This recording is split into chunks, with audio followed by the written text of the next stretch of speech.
இப்போ அந்த வீடியோ எடுத்தவர் என்ன சொல்றாரு, எனக்கு பயமா இருக்குது என் உயிருக்கு அப்படின்னு சொல்லி அவர் சொல்றாரு. இன்னொரு சைடு என்ன நடக்குது, இவங்க இருந்துகிட்டு தங்கம் இன்னும் கிடைக்கல அப்படிங்கிறாங்க. இந்த பையன் இறந்துட்டாங்கிறதே எங்களுக்கு நியூஸை பார்த்து தான் தெரியும்.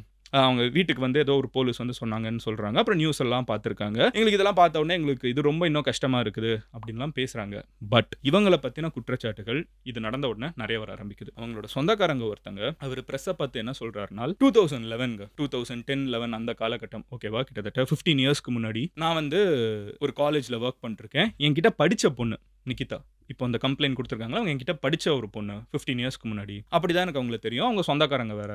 அப்போ வந்து ஒரு நாள் இந்த மாதிரி நீங்க இவ்வளோ லட்சம் கொண்டு வாங்க, நீங்க கொண்டு வந்தீங்கன்னா கவர்மெண்ட் வேலை உங்களுக்கு சீக்கிரமா இன்னும் பயங்கரமா ஒரு வேலை கிடைக்கும் அப்படின்னு சொல்லி பல லட்சம் ரூபாய் வாங்கினாங்க. அதை போய் நாங்கள் கொடுக்குறப்போ கூட வந்து நாங்கள் ஏதோ 10 ரூபாய் நோட்டீஸில் எது கொடுத்துட்டோம், எங்களை அசிங்கப்படுத்துறீங்க, என்ன 10 ரூபாய் நோட்லாம் கொடுக்குறீங்கன்னு சொல்லி எங்களை திட்டினாங்க. அதுக்கப்புறம் 2 நாளில் வேலை வந்துடும், நாங்கள் எங்களுக்கு எல்லாரையுமே தெரியும், அரசாங்கத்தில் இருக்கிற எல்லாரையுமே தெரியும். அவங்க சொன்னது ரொம்ப நம்புற மாதிரியே இருந்துச்சு. அப்புறம் நிறைய வார்த்தை வேற சொன்னாங்க, நம்ம ஜாதிகாரங்களா இருக்கீங்க, சீக்கிரமா உங்களுக்கு வேலை வாங்கி தரோம், யாருக்கும் வாங்கி தர போறோம், உங்களுக்கே வாங்கி தந்துடலாம். அப்புறம் சொந்தக்காரங்க வேற யாராவது நம்ம ஜாதிகாரங்க இருந்தாங்கன்னா கூப்பிட்டுவாங்க. இங்க சொந்தக்காரங்கிறது ஒரு கோட் நேம் ஃபார் ஜாதிகாரங்களாவும் அப்புறம் மெயின் ஸ்ட்ரீமா ஜாதிகாரங்க அப்படிங்கிற ஒரு வேர்டையும் அவங்க யூஸ் பண்ணியிருக்காங்க. பேசிட்டு இவங்க கிட்ட எல்லாம் காசை வாங்கியிருக்காங்க. எப்போ 2010ல கம்ப்ளைண்ட் இருக்குது, ப்ராப்பரா ரெஜிஸ்டர் ஆயிருக்குது. காசு எல்லாத்தையும் வாங்கிட்டு 2 நாள் கழிச்சு வேலை எங்கன்னு கேட்டா வரும் இழுத்துருக்காங்க. 2 நாள் 2 வாரம் ஆகுது, 2 வாரம் 2 மாசம் ஆகுது, 2 மாசம் 2 வருஷம் ஆகுது. இன்னைக்கு வரைக்கும் அவங்களுக்கு இந்த கிடைச்சிரும் அப்படின்னு சொல்லி கொடுத்த வேலை கிடைக்கல. கொடுத்த பல லட்சம் ரூபாய் நிறைய பேருங்கிறதுனால அது கோடிக்கணக்கில் போகும்னு சொல்றாங்க.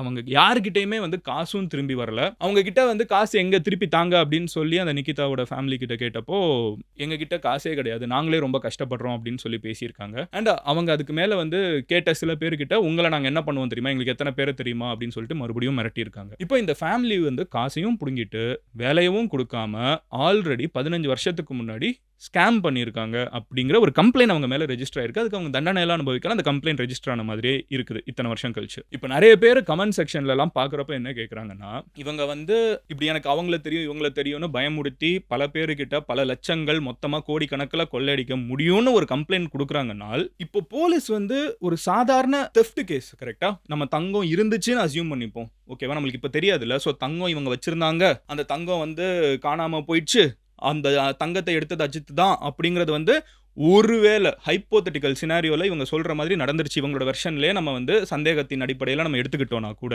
எனக்கு இருக்கிற முக்கியமான கொஸ்டின் என்னன்னா, இப்போ அந்த தங்கம் எங்க இந்நேரம் கிடைச்சிருக்கணும்ல இல்ல. அப்புறம் ரெண்டாவது என்னன்னு பாத்தீங்கன்னா, அந்த தங்கத்துக்கு 10 பவுனுக்கு யாருங்க கோவில்ல போட்டு கட்டி போட்டு அடிப்பாங்க, கையை கட்டி போட்டு கடி போலீஸுமே வந்து என்கொயரி பண்றதுல நிறைய விதம் இருக்குது. எல்லாரையும் போட்டு இப்படி பண்ண மாட்டாங்க, எப்பவுமே இப்படியும் பண்ண மாட்டாங்க. இந்த அளவுக்கு பண்றாங்கன்னா அங்க ஏதோ ஒரு பியர் பிரஷர் இருந்திருக்கணும், ஒரு மேலிடத்துல இருந்து ஒரு பிரஷர் வந்திருக்கணும், ஆர் மேலிடத்துல இருந்து பிரஷர் வந்துடணும்னு அவங்க நினைச்சிருக்கணும். இன் திஸ் கேஸ் எனக்கு இவங்களோட இந்த நிகிதா அவங்கள பத்தின இதுக்கு முன்னாடி அவங்க நிறைய பேர் தெரியும் வந்துரும் அப்படின்னு பயமுறுத்தி பல பேர்கிட்ட பல லட்சம் கோடி வாங்கியிருக்காங்கிறது கேள்விப்பட்டேன். எனக்கு அந்த மாதிரி கூட யோசிக்க தோணுது. பட் ரெண்டாவது என்னன்னு பாத்தீங்கன்னா, இன்னொரு ஒரு விஷயம் நடக்குது. போலீஸோட ஃபேமிலிஸ் நிறைய பேர் வந்து தார்னால உட்காந்துருக்காங்க. அவங்க என்ன பண்ணுவாங்க, அவங்க மேலிடத்துல இருந்து அந்த ஆர்டர் தானே ஃபாலோ பண்றாங்க அப்படின்னு சொல்லிட்டு. With all due respect ma'am, மேலிடத்துல இருந்து ஆர்டர் வந்தாலும் ஒருத்தனை அடிச்சு கொல்றதுங்கிறது யாருமே பண்ணக்கூடாது. அப்படி நீங்க வந்து அடிச்சு கொன்னு இல்ல இன்னொருத்தனை துன்புறுத்தி மேலிடத்துல இருந்து ஆர்டர் வந்துச்சுங்கிறதுக்காக ஒரு போலீஸ் பிஹேவ் பண்றாங்கன்னால் அவங்க அந்த காக்கி சட்டை போடுறதுக்கான தகுதியே இல்லாதவங்க.